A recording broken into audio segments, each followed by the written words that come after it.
बिस्मिल्लाहिर्रहमानिर्रहीम, अस्सलाम वालेकुम। क्या हाल है आप सबके? उम्मीद है कि सब खैरियत से होंगे, खूब मज़े में होंगे और एंजॉय कर रहे होंगे। और जी आजकल आपको तो हमारे दिल की कैफ़ियत पता ही है और सब के सब अब जानते ही हैं कि पाकिस्तान जाने की तैयारी है, तो बस उसको लेके जो है वो डबल एक्साइटमेंट है। लेकिन साथ-साथ आप समझ ही सकते हैं कि जब भी आप अपने घर में लोगों को पीछे अकेला छोड़ के जाते हैं तो उनकी खिदमत और ख़ातिरदारी का कोई ना कोई इंतज़ाम तो करना ही पड़ता है।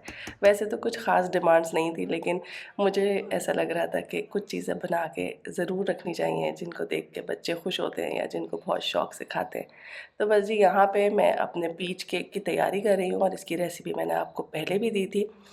और बाहर देखिए कि बस बर्फ़ ऐसे झटपट गायब हो जाती है और मैदान जो है वो बिल्कुल साफ़ हो जाता है। तो केक जो है वो बातों-बातों में तैयार हो गया और इस केक की रेसिपी अगर आपको चाहिए तो उसका लिंक मैं जो है वो डाल दूँगी डिस्क्रिप्शन में। और जिन लोगों ने मेरी रमज़ान वाली रेसिपीज़ देखी हैं उन्हें पता है कि मैं आलू के पराठे बना के और बस ऑलमोस्ट हाफ़ डन करके बिल्कुल ठंडा कर देती हूँ। उसके बाद आप उसके बीच में जिस तरह फ्रोज़न पराठों के बीच में कोई चीज़ रखी हुई होती है प्लास्टिक की, उस बिल्कुल उसी तरह से जो है वो आप प्लास्टिक के पेपर भी काट सकते हैं। मैंने तो वही वाले फ्रोज़न पराठों के बीच के जो प्लास्टिक के पीसेस थे, उन्हीं को इस्तेमाल किया है और नीचे जो है वो मैं एक छोटी-सी ट्रे रख रही हूँ ताकि पराठे जो हैं वो टेढ़े-मेढ़े ना हों। और इनको एज़ इट इज़ मैं फ्रीज़र में डाल दूँगी और अब जिसको खाने होंगे वो आराम से निकालेगा और तल के खाएगा। और आज देखें ज़रा कि मेरा सन कैचर कितना अच्छा काम कर रहा है।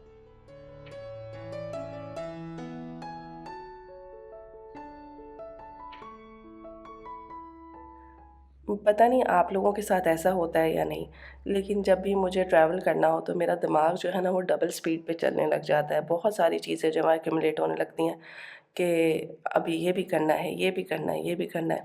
तो सबसे आसान और बेहतरीन तरीका ये होता है कि आप एक लिस्ट बनाएँ और मेरी फ़ेवरेट जगह यानी कि फ्रिज, उसके ऊपर उसे चिपका दीजिए। जैसे-जैसे आपके काम डन होते जाएँ, उनको आप चेक मार्क करते रहें। तो बस जी इसी तरह से हमने थोड़ी-सी शॉपिंग करनी थी। आप जानते ही हैं कि जब भी आपने ट्रैवल करना हो, अपने अज़ीज़ों रिश्तेदारों से मिलना हो और ख़ुसूसी तौर पे जब आप बहुत दूर से आ रहे हो, तो दिल चाहता ही है कि छोटे-मोटे से गिफ्ट ख़रीद ही लिए जाएँ। और वहाँ पे पाकिस्तान में इतने सारे नए छोटे बच्चे होते हैं, उनके लिए चीज़ें ख़रीदी जाएँ, अपने भाई-बहनों के लिए चीज़ें ख़रीदी जाएँ। तो बस उसी लिए जो है मैं निकली घर से बाहर और अभी तक जो है वो मैंने वॉलमार्ट का चक्कर लगा लिया और इस वक़्त मैं जा रही हूँ कॉस्को। और कॉस्को में जो है वो इस कदर रश था कि मैं समझी कि बहुत ही ज़बरदस्त किस्म की कुछ ऑफ़र्स लगी हुई होंगी। वैसे कॉस्को उन लोगों के लिए अच्छा होता है जो बल्क में चीज़ें ख़रीदना पसंद करें।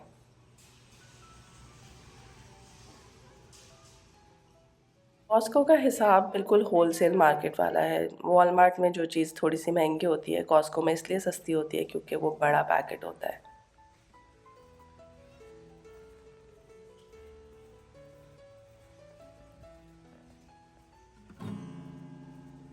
अगर आप लोगों में से किसी का भी कनाडा आने का और रहने का प्लान है, जैसे कि मुझे आप लोगों के मैसेजेस से पता चलता रहता है, तो जी कॉस्को की मेंबरशिप ज़रूर लें। और यहाँ पर मैं आ गई हूँ शॉपर्स ड्रग मार्ट, क्योंकि कोई चीज़ एक दुकान से लेनी होती है, कोई चीज़ दूसरी दुकान से लेनी होती है।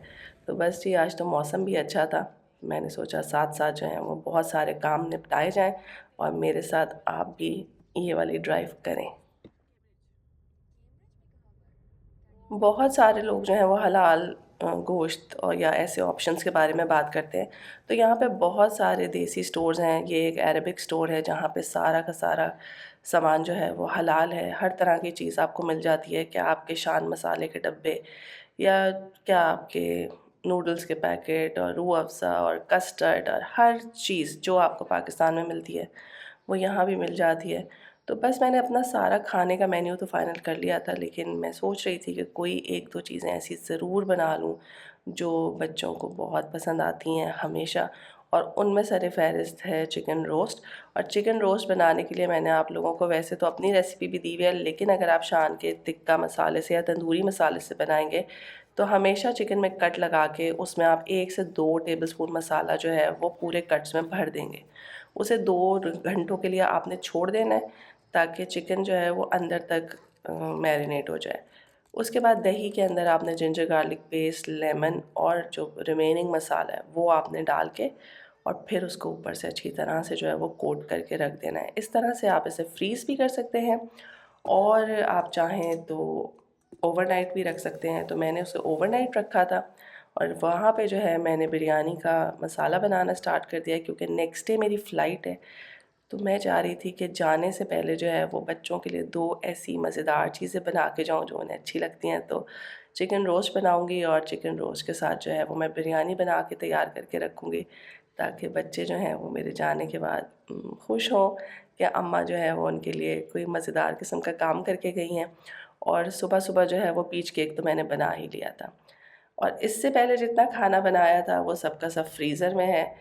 तो बाय दिस टाइम मैं बिल्कुल फ्री थी। अल्हम्दुलिल्लाह पैकिंग मेरी डन ऑलमोस्ट हो गई हुई थी, कुछ चीज़ें अभी बाकी थी जो मैंने घर जाके करनी थी, लेकिन मेरी फ्रेंड उन्होंने कहा कि अब तुमने कल ट्रैवल करना है और तुमने जाने से पहले मुझसे लाज़मी मिल के जाना है।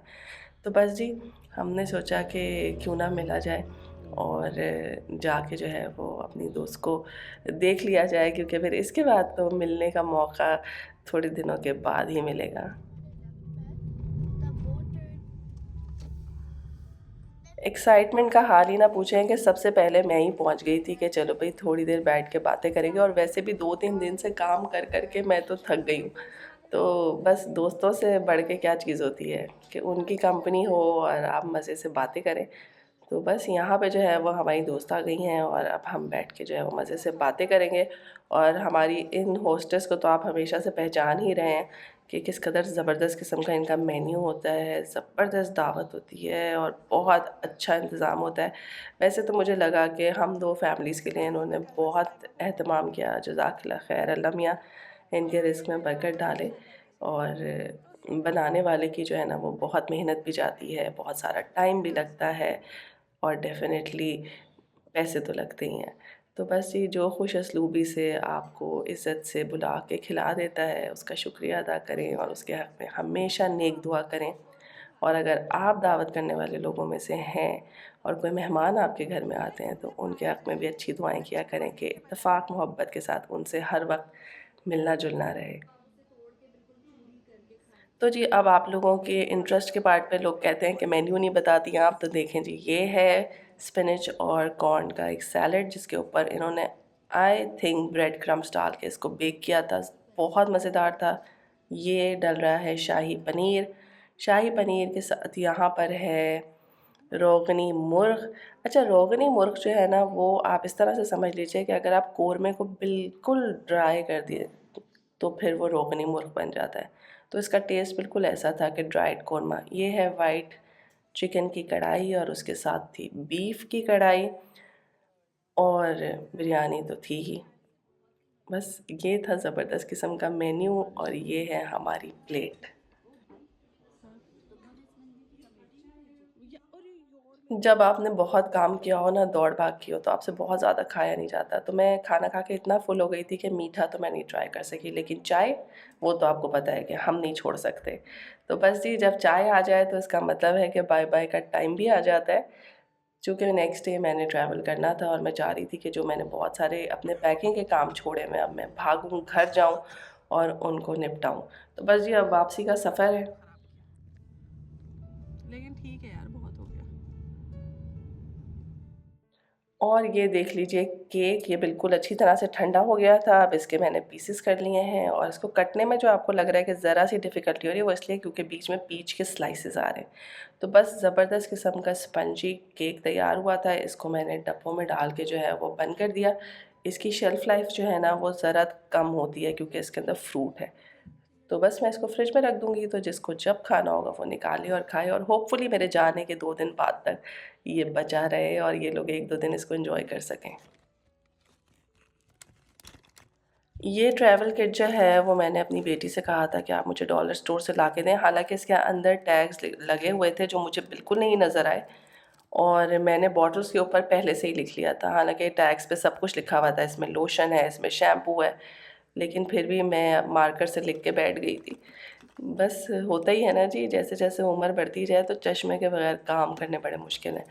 तो यहाँ पे डिफरेंट स्टाइल की बॉटल्स थी, कोई स्प्रे बॉटल है, कोई नॉर्मल बॉटल थी, तो आप जो हैं वो अपने हिसाब से इसके अंदर चीज़ें भर सकते हैं। ये मुझे इसलिए बहुत ही सेंसिबल चॉइस लगती है क्योंकि आपके पास जो बॉटल्स होती हैं वो बहुत बड़ी होती हैं। हर बॉटल को लेके अगर आप ट्रैवल करेंगे तो इतना प्रोडक्ट आप यूज़ तो करते नहीं हैं ट्रैवल में, और फिर वापस में जब दिल चाह रहा होता है कि आप ज़्यादा सामान पाकिस्तान से लेकर आएँ तो ये आपकी भरी हुई बोतलें मुँह चढ़ा रही होती हैं कि भाई हमें भी वापस कनाडा जाना है। तो बस अब मैंने यही सोचा कि जितनी ज़रूरत है उतना प्रोडक्ट जो है वो बॉटल्स में भरा जाए और इसको लेके जाएँ। होपफुली ये वहाँ पे ख़त्म हो जाएँगी, नहीं भी ख़त्म हुई तो मैं इनको छोड़ के आ जाऊँगी, और जब मैं वापस आऊँगी तो यहाँ पे भी मुझे न्यू प्रोडक्ट्स नहीं ख़रीदनी पड़ेंगी क्योंकि ऑलरेडी बाकी जो बड़ी बोतलें हैं वो मैं यहाँ पे घर में छोड़ के जाऊँगी।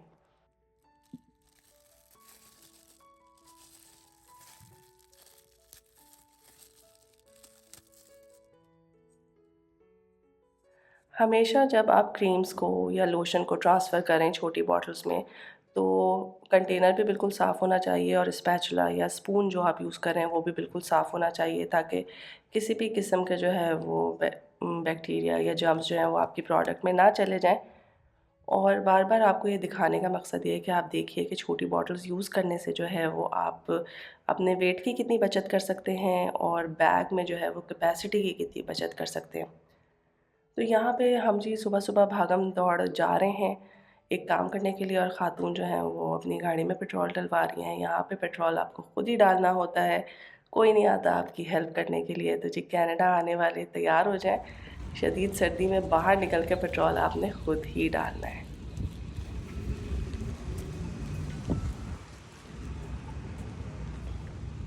ये हम आ गए हैं डाउनटाउन में, और डाउनटाउन जो है वो हर शहर का बड़ा ही बिज़ी किस्म का इलाका होता है, कंजेस्टेड होता है, पुराने ज़माने का बना हुआ होता है और शॉपिंग हब होता है, और वहाँ पे कभी भी पार्किंग की जगह नहीं होती। तो जी कराची के रहने वाले इसको सदर समझ सकते हैं, हमारे शहर का सदर।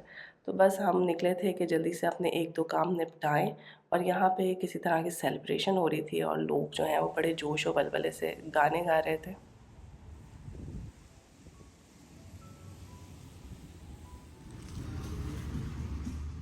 अगर आप ऑब्ज़र्व करें तो यहाँ की बिल्डिंग का स्ट्रक्चर भी डिफरेंट है क्योंकि ये बहुत पुरानी बिल्डिंग्स हैं। कुछ बिल्डिंग्स रेनोवेट हो गई हैं नए हिसाब से, लेकिन अगर आप अभी भी देखें तो सड़कें और सड़कों के साइड के पोल्स और दुकानों के ब्रिक स्टाइल, ये सब के सब जो है वो काफ़ी ओल्ड फैशन है, और देख के बड़ा ही मज़ा आता है कि इन लोगों की जो है वो हिस्ट्री कैसी थी।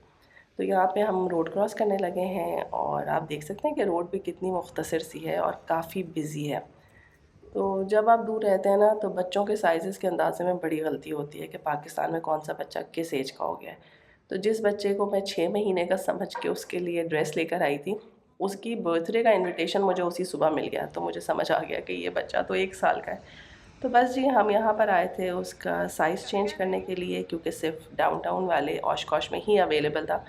तो बस वो साइज़ चेंज कराया और यहाँ पे हमने खड़े होके देखा कि ये लोग क्या गा रहे हैं।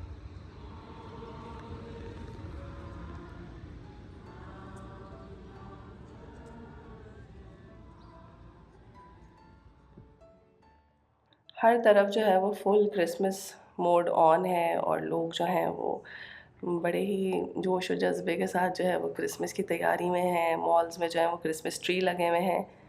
तो वर्किंग डे था तो यहाँ पे बहुत ज़्यादा रश इस दिन नहीं था, अदरवाइज़ इस मॉल में काफ़ी रश होता है।